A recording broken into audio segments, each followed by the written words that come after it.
O povo cubano voltou a protestar nas ruas contra a ditadura comunista nesse domingo. Ocorreram manifestações em pelo menos 6 cidades: Santiago de Cuba, Bayamo, Ciego de Ávila, Santa Marta, Cárdenas e Marianao.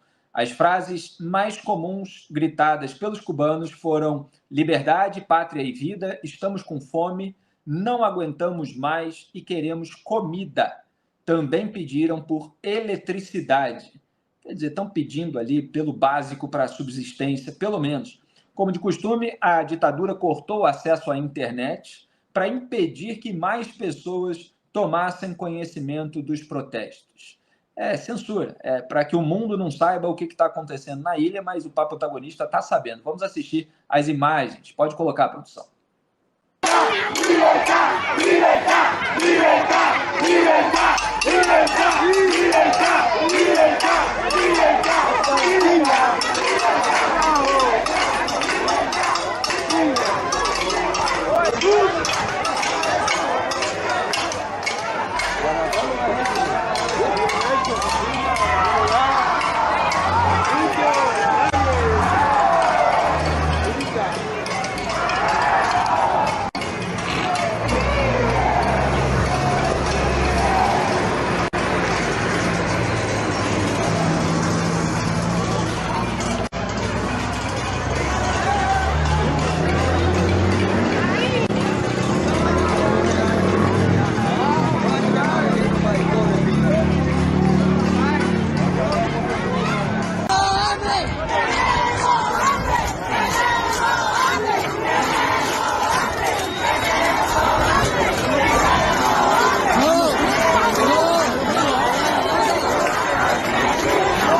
Duda Teixeira escreveu a respeito na Cruzoé, com chamada, evidentemente, em um antagonista. Quem ainda não assinou a Cruzoé, vale muito a pena contribuir para esse trabalho de jornalismo independente que expõe a realidade como ela é, seja no Brasil, seja no exterior, cruzoé.com.br. Duda, pelo visto, aquilo que é o discurso utilizado pela esquerda mais socialista, incluindo aí a esquerda lulista, que é muito alinhada ao governo cubano, é um discurso de defesa dos pobres, da população de baixa renda, da revolução em nome dos oprimidos contra os opressores, e a gente está vendo uma realidade que contrasta completamente com esse discurso. Está faltando o básico para a população mais necessitada, é isso? Exato, falta o básico. O cubano que não tem, eles chamam de fé, né? O cubano que não tem família no exterior, FE, está desesperado, porque os cubanos que têm família no exterior recebem dólar e conseguem comprar alimento, remédio, tudo em dólar, né? Nas lojas que geralmente são as lojas dos militares. Mas os que não têm e ganham em pesos cubanos estão desesperados, e a gente vê nesses vídeos aí o grau de desespero deles, né? Porque a gente sabe que Cuba é um sistema repressivo.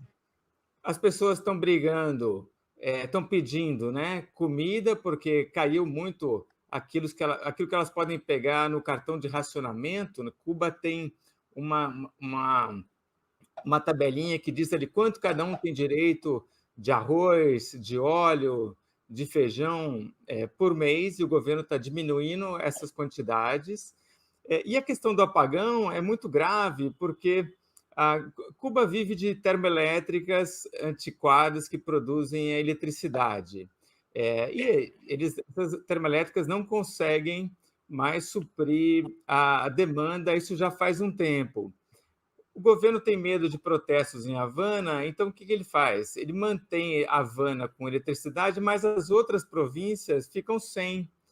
e sem eletricidade você não consegue bombear água para as casas. Então as pessoas estão sem comida, sem água, sem remédio, e aí esses protestos são espontâneos, né? Não é que alguém organizou, não tem partido de oposição, não tem oposição em Cuba que possa organizar isso. Então são as pessoas desesperadas indo lá reclamar.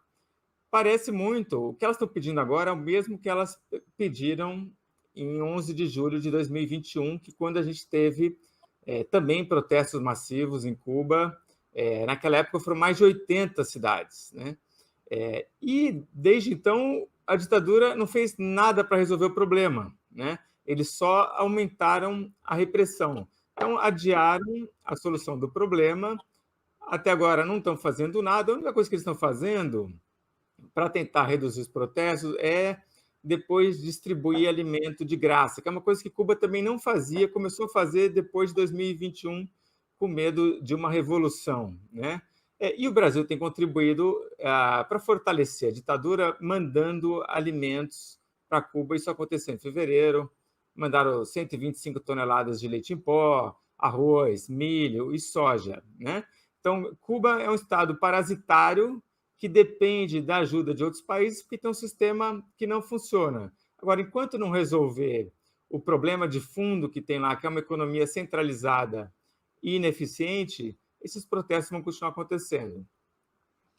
Agora, Duda, o título da transmissão ao vivo de hoje que eu coloquei foi Lula sempre culpa os outros, em virtude do caso da reunião ministerial, que será a pauta do Papo Antagonista aí, dentro de instantes. Agora, em relação a Cuba, sempre que vem notícia de algum problema da ilha socialista, governada há décadas pelos irmãos Castro e depois pelo seu sucessor, Miguel Díaz-Canel, sempre a alegação que se dá nessas horas é que tudo é culpa do embargo norte-americano.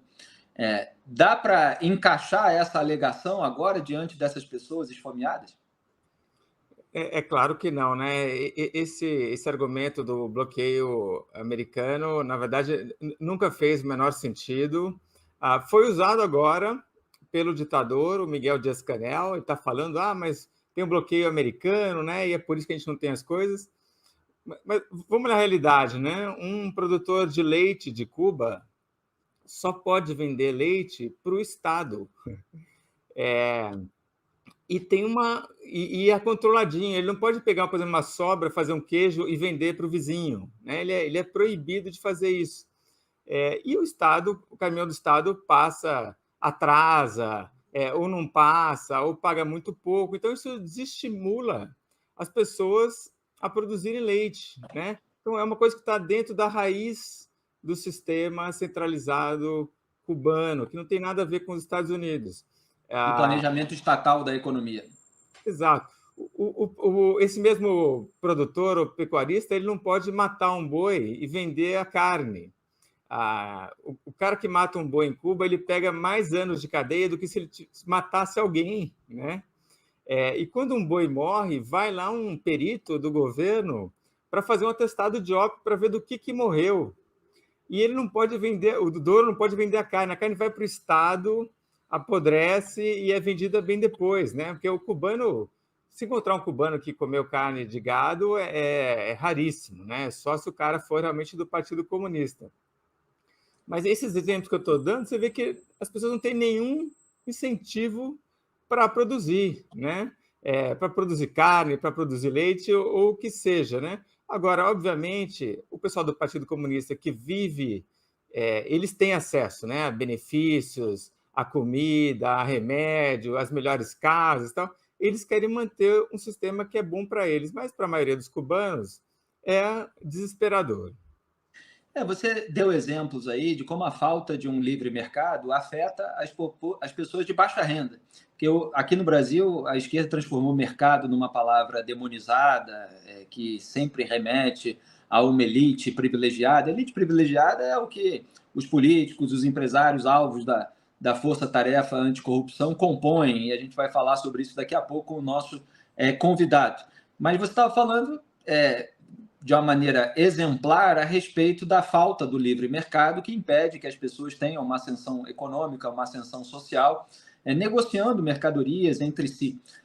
E eu lembro do Roberto Campos falando numa entrevista a respeito do exemplo de Hong Kong, onde existe o livre mercado, onde o nível de impostos é baixo e onde se produziu o máximo de riqueza. Então, a ilha socialista cubana ela tem sido o exemplo contrário, e essa manifestação que eles ainda tentaram que não ecoasse, que não fosse disseminada a sua mensagem para o resto do mundo, ela é um exemplo muito claro disso, né, doutor? Para resolver o problema da fome em Cuba é muito simples, é só permitir que os produtores rurais tenham a propriedade da terra e possam comercializar com quem eles quiserem. É isso, resolvi o problema.